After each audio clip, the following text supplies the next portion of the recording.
जय आदिवासी जय जोहार चेतर वसानो मीडियो पूरो जोजो आ वीडियो ભાઈ ખાબડના દીકરાઓએ કરોડોનું કૌભાંડ કર્યું. અહીંયા પંચમહાલના પ્રમુખે કરોડોનું કૌભાંડ કર્યું. અહીંયા છોટાઉદેપુરના નેતાઓએ કરોડોના કૌભાંડો કર્યા. ભાજપ અને કોંગ્રેસના ભેગા મળીને કૌભાંડો કર્યા અને અમે ઉજાગર કર્યું. ત્યારે મનરેગાનું કૌભાંડ થઈ ગયું તો એમણે હવે જી રામજી નામ આપી દીધું છે. જાણો છો ને બધા? એટલે હવે આપણાથી જી રામજી કૌભાંડ એવું કહેવાય જ નહીં. ત્યારે સાથીઓ, રામ તો આપણા હૈયે વસે છે એવું આપણા સંતો મહંતોએ કીધું છે.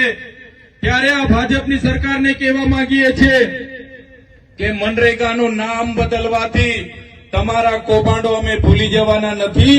આવનારી તાલુકા જિલ્લા પંચાયતોમાં એ કૌભાંડોનો જવાબ તમને મળી જવાનો છે. આ ભાજપના લોકોનો બસ ચાલે તો મહાત્મા ગાંધીના, સરદાર પટેલના, જવાહરલાલ નહેરુના જેટલા પણ ક્રાંતિકારીઓના નામે જેટલી પણ યોજનાઓ છે બધી બંધ કરવા લાગ્યા છે. મને લાગે છે આમનો બસ ચાલશે, તમે ને અમે જાગૃત નહીં થશું તો આવનારા દિવસોમાં આપણી જે ચલણી નોટો છે ને 500, 100, 200 એમાં પણ દાઢીવાળા બાબા આવી જશે. આવશે કે નહીં આવશે?